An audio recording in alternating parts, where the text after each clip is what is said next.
Hey, up. Well, how time flies. It's just over 3 years now since I took delivery of the Mule. And yesterday I had to take her in for a first MOT test. Keep watching to the end to see whether she passed or not.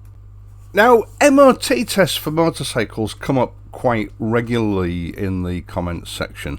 I know it's not a universal test. We have the MOT test here in the UK. I know a lot of European countries have similar sort of tests.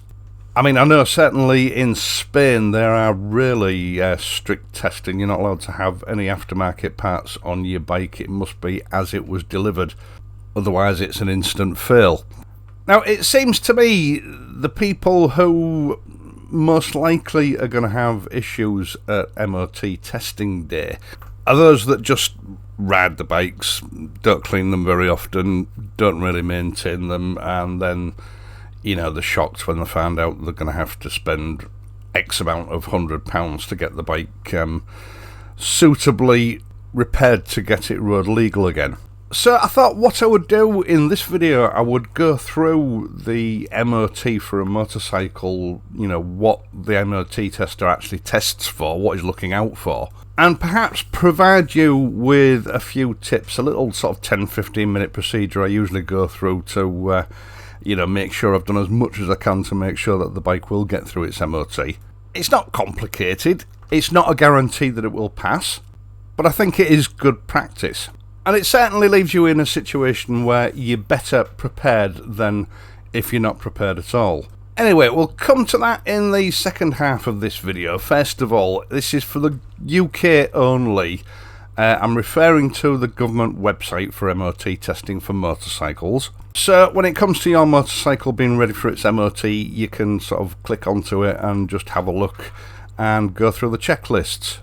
Now, the first MOT test for any motor vehicle here in the UK is due 3 years after the anniversary of the vehicle being registered. The whole point of an MOT test is to make sure that vehicles are kept in good order and we don't have too many unroadworthy or dangerous motor vehicles on the road. I'm not sure how effective it is, but we do keep hearing murmurs from the government ministers that, they might scrap it or they might change the terms to 2 years or 3 years. Nothing's happened as yet. It's still what it's always been. MOT testing was brought in many, many decades ago when vehicle technology, standards of build, etc. were far below what they are today. I personally think that on modern vehicles yearly testing is a little bit excessive, but that's just my opinion. And then once the vehicles reach that 3-year-old stage, it's due an MOT and then an MOT on the yearly anniversary every year after, if that makes sense. Now, in the UK we have to pay road tax. You can't tax your vehicle if at the time that your tax is due you don't have an MOT in force, unless of course the vehicle's less than 3 years old. But if your tax is due, say, a month before your MOT date, then you can tax it and it'll still remain taxed for the full year, even though your MOT may have run out. It's illegal to ride a motorcycle on the road without a current MOT if it requires one, but you don't have to declare it SORN or anything like that. That's only required for taxation purposes for your road tax. It's also worth mentioning that if your vehicle requires an MOT and you don't have one and you're riding it, you could have issues with your insurance. The only exception to you being able to use your vehicle on the road without an MOT is if you are going to the MOT station to have it tested, and even if it fails, you return journey home, but you're not allowed to go anywhere else. The journey must be directly from your home address to the MOT testing station, and then after the test, if it doesn't pass, directly home again with no deviations in the journey. And in that instance, the MOT must be pre-booked. Even if it's just a case of you ringing the MOT station up, they've got a slack day and you say, can I bring it? I'll be there in 20 minutes, and they make the arrangements with you. And obviously this sort of caveat is in place to stop people radding here, there and everywhere, and then when they get caught, telling the coppers that no, I was on my way to the MOT testing station. The onus of proof is upon you to ensure that it is pre-booked and you've got that MOT testing station to be able to back you up with a phone call to say, yeah, he booked it in for 1 o'clock or whatever.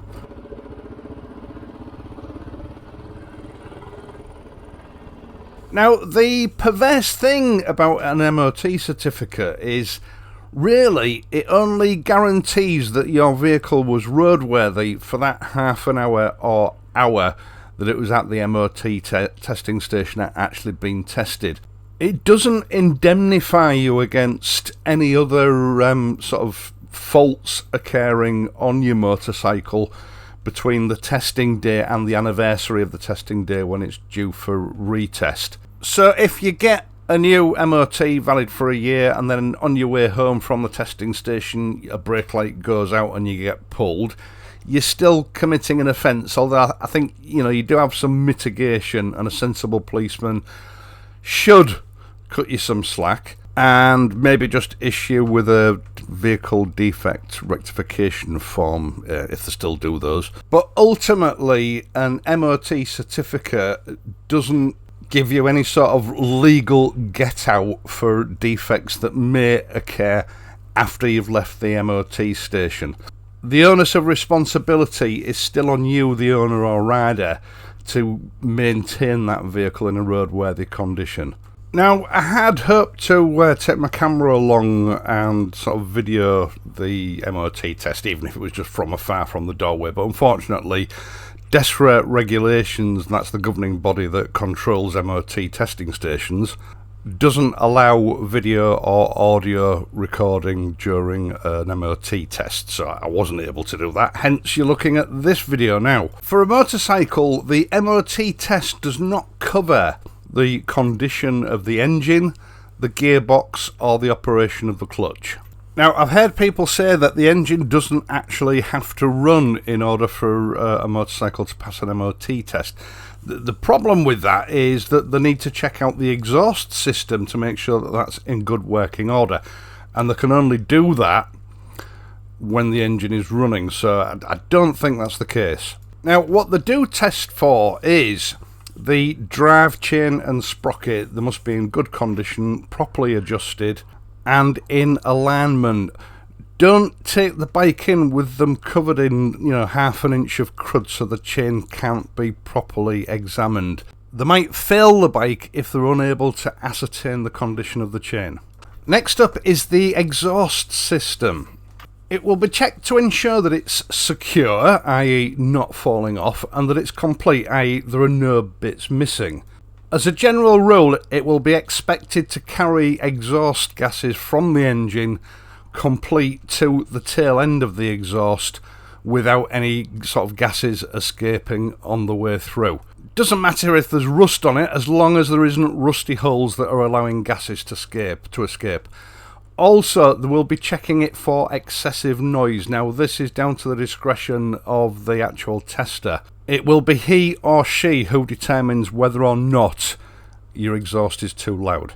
Here in the UK, it doesn't matter if it's an aftermarket exhaust. The MOT tester isn't empowered to check for stamps or certifications.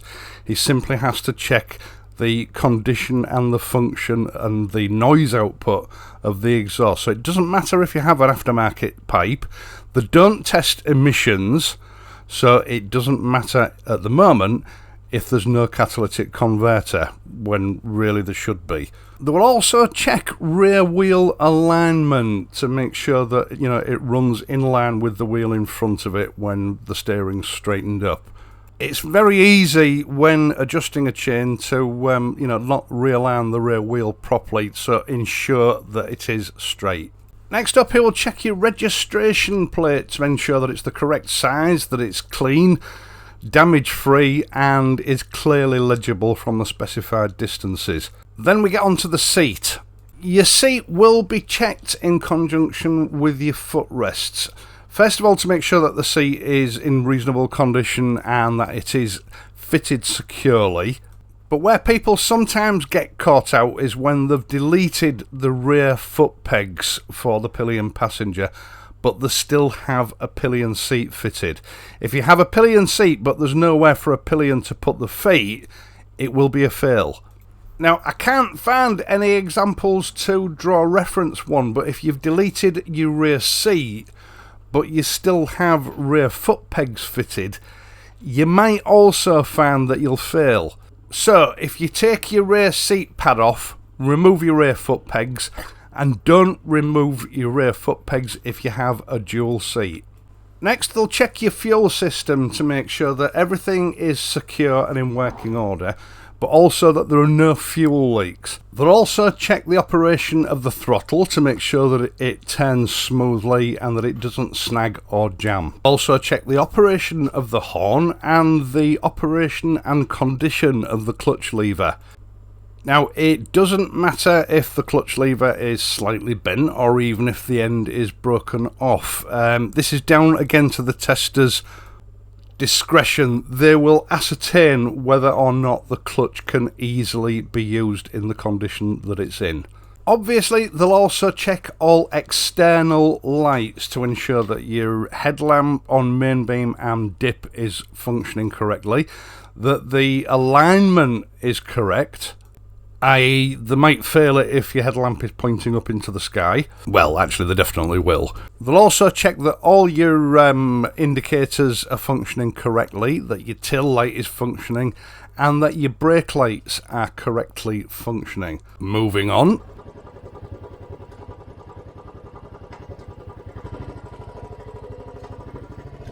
Steering and suspension. They'll make sure that your steering turns freely, that it's not inhibited anywhere by tight cables or anything like that have been misrouted. And they'll also check for play in the steering head.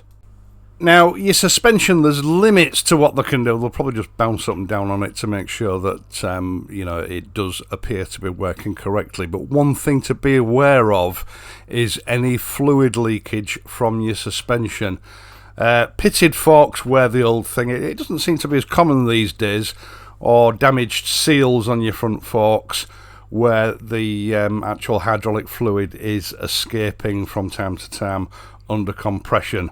If it's not bad, they might give you an advisory, or they could fill the bike until you've corrected the problem. The same goes with the rear shocks. Any leaking fluids caused by excessive rust or damaged seals could be an advisory or a failure. Next up, your brakes. They will be testing for braking force and efficiency, usually with some sort of rolling road setup that they should have in the MOT testing station. They'll also check the front brake lever in a similar way that they did with the clutch lever, and the foot pedal for the rear brake to ensure that they're in reasonable condition, that they function correctly, and that excessive force isn't required in order to elicit a decent response from the brakes. They'll also check that the brake both engages and disengages correctly. So if you have a binding brake, again, it could be a failure or an advisory depending on the severity. They'll also check your wheels and your tyres. Your wheels to make sure that there's no excessive corrosion that could be a structural problem. They'll make sure that the wheels turn freely and that your bearings are not seized up or anything like that. They'll check your tyres, both that they are the correct tyres for the rims that they're fitted on, that the tyres are in good roadworthy condition and that they've got the required tread depth or minimum tread depth, and that they haven't got any major sort of sidewall cracking or gashes in the tyre that could be an issue. Again, this might result in an advisory or a failure depending on the severity if those defects are present. Same goes with things like missing spokes or badly corroded rims that are likely to hull or do have holes in them. This is why it's worth keeping on top of your bike and keeping it clean and well protected. And finally, the frame and frame number. Now, they will check that the frame number is present and that it's clearly legible, and obviously that it matches up with the number plate that they previously checked. They'll also check your frame over for excessive bends. They'll check it for cracking, and they'll also check it for corrosion, which may be a structural problem. And again, these sort of defects can usually be avoided by regular maintenance and cleaning of your bike. All bikes, I don't care who makes them, are susceptible to corrosion, which will start within a few weeks of you taking ownership if you don't regularly clean and protect the components. Anecdotally, I have known people in the past whose bikes have failed the very first MOT due to corrosion issues, so keep on top of it.